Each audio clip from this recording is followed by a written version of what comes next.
வணக்கம் ஸ்பைசி. இது ஒரு anthology movie. Aishwarya Rajesh government job இன்டர்வியூக்கு போயிட்டு இருக்காங்க. அவங்க ட்ரெஸ்ஸுக்குள்ள ஒரு எறும்பு புகுந்துரும். அது அவங்கள ரொம்ப டிஸ்டர்ப் பண்ணுது.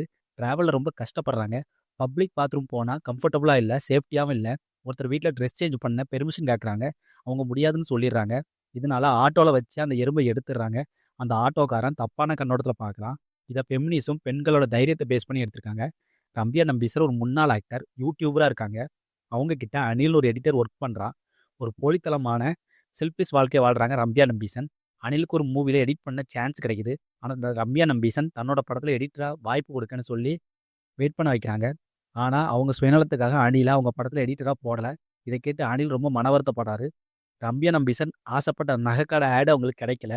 தன்னோட தப்பை புரிஞ்சுக்கிட்ட அனில் கிட்ட போய் தன்னோட படத்துக்கு எடிட் சான்ஸ் கொடுக்குறாங்க ரம்யா நம்பீசன். ஊர்வசி, பிரதாப் போத்தன் இவங்க 2 பேரும் ஹஸ்பண்ட் அண்ட் ஒய்ஃப். 35 வருஷ கல்யாண வாழ்க்கை உள்ளவங்க. ஊர்வசி பிரதாப் போத்தன் மேல கொஞ்சம் பொசசிவாவே இருப்பாங்க. ஒரு பொருள் வாங்கும்போது ஆஃபர்ல அலெக்சா ஏஐ கொடுக்காங்க. அலெக்சா ஏஐ வந்ததும் ஊர்வசி அவங்கள எப்பவும் கூப்பிடாம அலெக்சா ஏஐ கிட்டே எல்லாத்தையும் பேசிட்டு இருக்காரு. ஊர்வசி மேடம் ஒரு நாள் பிளான் பண்ணி அந்த ஏஐ தூக்கி குப்பை தொட்டியில போட்டுறாங்க. பிரதாப் சார் ரொம்ப தேடுறாரு, ஆனால் கிடைக்கல. ஆனால் புரிஞ்சுக்கிறாரு ஒய்ஃப் தான் தூக்கி வெளியே போட்டாங்கன்னு. தன்னோட ஒய்ஃப் மேல ஃபீலிங்கை புரிஞ்சுக்கிட்டு அவங்க கூட எப்பவும் பாசமா இருக்காரு. லிஜுமோல் ஜோஸ் அவரோட லவ்வரும் ஒன்றா சேர்ந்து பிஜி படிக்க ஃபாரின் என்ட்ரன்ஸ் எக்ஸாம் எழுதுறாங்க. அவங்க லவ்வருக்கு பாஸ் ஆகி சீட் கிடைக்குது. இதனால் கொஞ்சம் வெக்ஸ் ஆகிறாங்க லிஜுமோல்.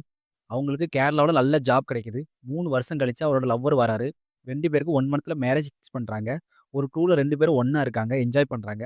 லவ்வரால் லிஜுமோலை சாட்டிஸ்ஃபை பண்ண முடியல. இதனால கல்யாணத்தை நிறுத்துறாங்க. பார்வதி நாயர் யூஎஸ்ல ஆன்செட் போக பிளான் பண்ணுறாங்க. தனியாக வீடு எடுத்து தங்கியிருக்காங்க.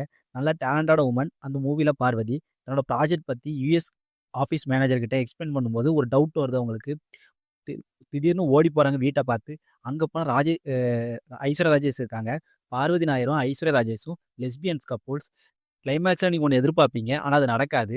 நல்ல உமன் ஓரியன்ட் ஆந்தாலஜி மூவியை எடுத்துட்டு கிளைமேக்ஸில் எல்ஜிபிடிக்யூவை டேரக்டர் வச்சுட்டாரு. 4 ஸ்டோரி நல்லா இருந்துச்சு. இந்த லெஸ்பியன் கப்புள்ஸை நான் என்றைக்கும் ஏற்றுக்கவும் மாட்டேன். இயற்கைக்கு புறமான விஷயங்கள் என்றைக்கும் யாரும் ஏற்றுக்காதீங்க. எல்லா ஸ்டோரியும் ஒரே இடத்துல கொண்டு வந்தது நல்லா இருந்துச்சு. மமிதா பைஜு ஒரு சீனில் வராங்க. ஒன் டைம் வாட்சபிள் மூவி தான், போய் பாருங்க.